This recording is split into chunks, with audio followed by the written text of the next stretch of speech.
The Claremont Claws were up 14-3, and 6 of those points had been run in by my son, Brandon. It was his first high school football game. I was feeling good, up there in the bleachers as the halftime show started. I had the whole night off. My boy was kicking ass, and the first hints of Maine autumn were in the air. I reached into the pocket of my sweatshirt to warm myself up a bit more. Linda, my wife, elbowed me when she saw me pull out the flask. "Oh, relax," I said. "I'm off duty." "No, I mean pass it over here." I grinned, looked around to make sure nobody was keeping tabs on the Claremont chief of police, and took a quick slug. Then I passed the flask to Linda, on the down low, as Louie the lobster took to the field. Louie was the team mascot. When I'd gone to Claremont High, he had been this big, fuzzy, stuffed animal type thing. But a few years ago, some kids got into the basement and tore the thing up during the off-season. So they'd rebooted Louie and ordered a new suit, and this one was more realistic looking and more menacing. Louie had an angry lobster scowl now, and his claws looked like red mouths filled with lumpy teeth. Both versions were ridiculous in different ways. I thought one being way too goofy and one being way too serious. But then, I didn't get bent out of shape about it, like some fuck did. It was a high school mascot. Nothing to get worked up about. Down on the field, Louie was doing his best to do just that, get the crowd worked up. He was waving all 10 arms around and snapping his claws like crazy. In addition to the cosmetic makeovers, the new suit also featured some animatronics, though there was still a kid in there doing the bulk of the work. Noah Fletcher, his name was. I didn't know him before that night, but I later did some research on him.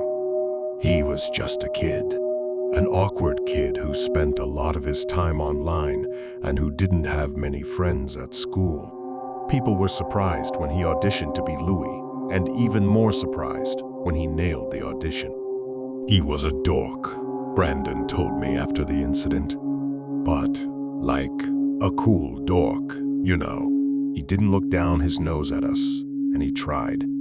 He tried, and that made him cool, you know. Didn't just sit there and feel sorry for himself. He got in that suit and danced his ass off.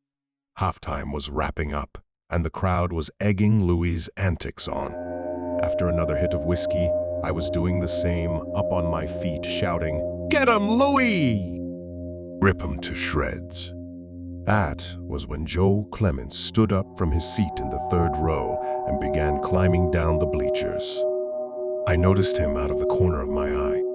I had a run-in with him the year before when I'd pulled him over for driving 15 miles per hour in a 45 and found a half-smoked joint he'd hastily tucked into the crease of his seat. Now, he was probably just going to grab a snack from the concession stand, stricken with the munchies. I was off duty, so that wasn't my concern, but something made me turn a little more in his direction and watch him. Some instinct that drained the warmth of the booze out of my body and left me feeling cold. Joel walked down to the bottom row, but instead of turning left to go to the concession stand, he turned right, making his way toward the 50-yard line, where Louie was winding down his show. I stopped clapping and reached down to my side for the gun. It wasn't there. Of course, it was down in my truck, in the parking lot. And what was I doing anyway? Reaching for my gun, because some kid was a little too high and couldn't find his way to the boiled hot dogs at a fucking high school football game. "Gary," said Linda. "What is it?" "Huh?" I turned to her. She looked a little scared. "You've got your cop face on." "What is it?"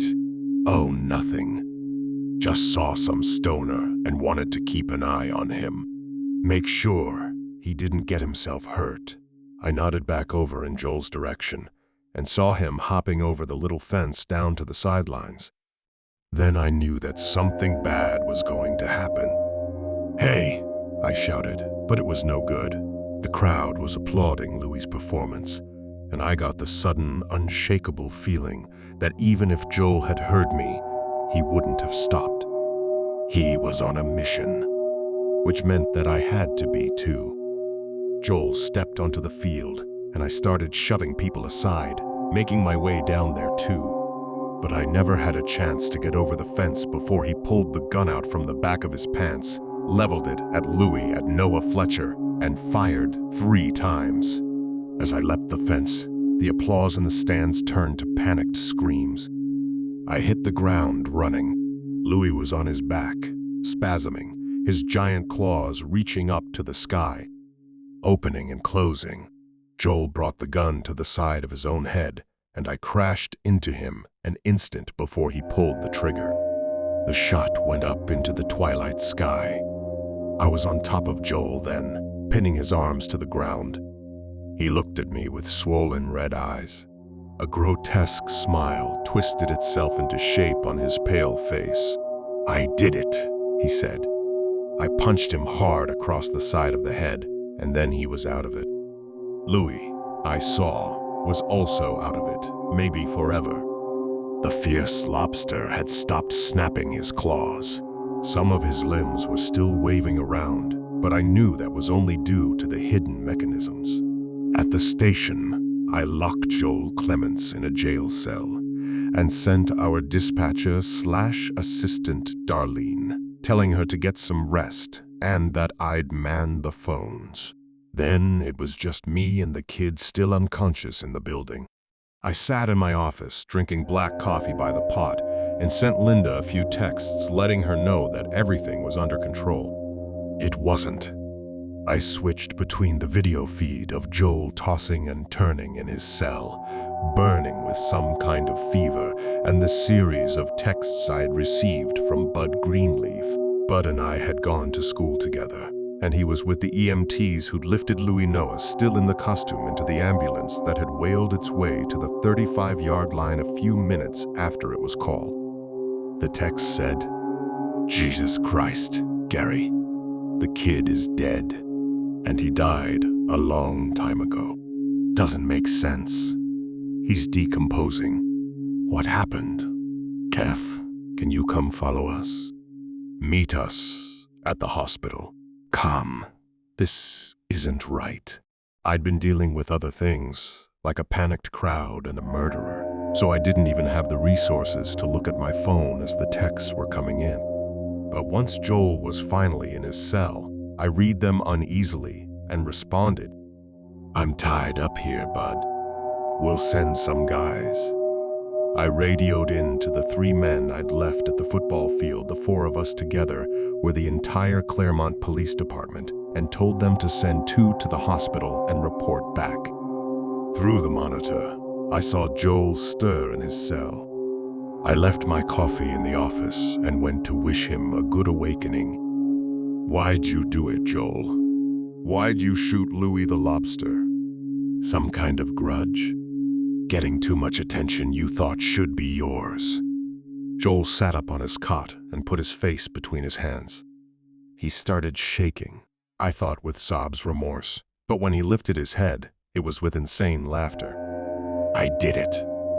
I actually fucking did it." I shivered. I had dealt with plenty of violent drunks and even a few domestic violence cases that escalated into murder. But I'd never seen anybody positively ecstatic about taking a life. This was the deep end of things, and I didn't have my certificate to swim there. "Yeah," I said, putting my trembling hands behind my back. "You sure did. You killed a classmate. I have hundreds of witnesses, and they'll all agree with the both of us. You did it. Why?" Joel stopped laughing and seemed suddenly terrified. "Why didn't you let me do the rest? Why didn't you let me off myself? Because it's my job to make sure people don't go around dying willy-nilly. Now, I answered yours. You gonna answer mine." Joel shrugged. "I can try, but if you didn't see it, you wouldn't understand." "Trying is good enough," I said, glancing at the nasty bruise I'd left on the side of his head. Good, I thought. He deserves worse than that. And if there hadn't been a crowd of people watching, would I have given it to him? I thought I might have, in the moment. That wasn't Louis the lobster, said Joel. No, I agreed. Because Louis the lobster isn't real. That wasn't Noah either, said Joel. Oh, who was it then? Joel shrugged again. Like I said, you wouldn't get it. You didn't see it. You said you'd try. You're in a lot of trouble either way, but if you try, it helps you out. The kid ran his hand through his hair and sighed. All right, you gotta smoke. No, start talking. All right. So last week, I was hanging out with Noah during lunch period, just sort of wandering the halls, shooting the shit. You two were friends. We were best friends. So we were walking and talking, and somehow we passed by the janitor's closet. You ever heard anything about that? I knew about the janitor's closet. There were legends about it back when I was going to Claremont High, and apparently those legends were still hanging around like ghosts. Sure, I said. The janitor's closet. Nobody's ever been inside, except that one kid who was never seen again.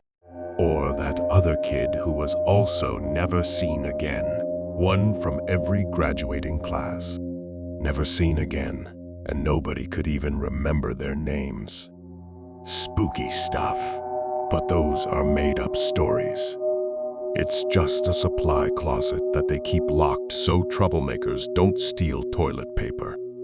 You're dead wrong about that, officer. I mean, that's what I thought too. That there was nothing supernatural about it. I thought it was funny that everybody was legitimately creeped out by it. So I made a proposal to Noah. We'd come back at night when everybody was gone and break into the closet. We'd stage some kind of scary scene and take a bunch of pictures of the two of us there. It'd fuck with people's head and maybe get us some popularity for having the balls to go into the janitor's closet.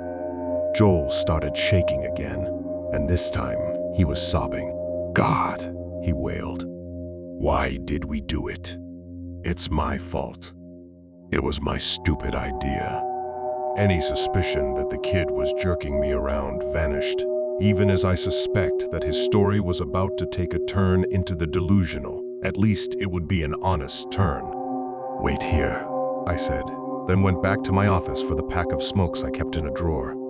I'd quit years ago, but on some nights when things in town got ugly and my faith in people got stretched gossamer thin, I still sucked one down. In my office, I took a few moments to check that I had my ringer on in case somebody was trying to reach me, and then tried to raise the unit I'd sent to the hospital on the radio. When I didn't get a response, I felt a pit start to open up in my stomach, but I forced it closed and headed back to the cell. This is The Curator. I hope you've enjoyed part 1 of today's scary story. Click part 2 to continue this tale.